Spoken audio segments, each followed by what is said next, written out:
सारे हल्के। हाँ बड्डी दादा। तेरी मक्का सावत हुई आपकी। अरे यार तू जब तक खाते आ यार मेरे। अरे अब्बा घरवारी ने यार मूरा की सलाह दे रही यार। अरे सो पीड़ तनक बेसो ही हो रहा है। अरे मैं तेरी धान कैसी है? मेरी धान भी ऐसी। अरे यार का है यार देते से जो दे रहा मेरे खोपड़ो गरम हुआ खोपड़ो।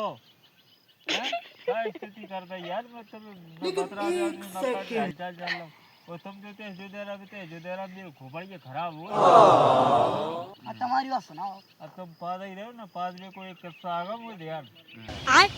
हमारे दादाजी ये थे कम से कम आज तो 100 साल पुरानी बात है ही जा। अच्छा हाँ।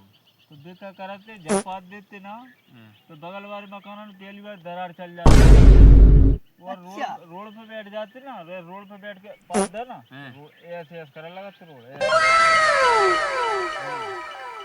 तेरे दादाजी अच्छा। अरे तेरे दादा तार अरे ऐसे ऐसे हो जाते रोड ऐसे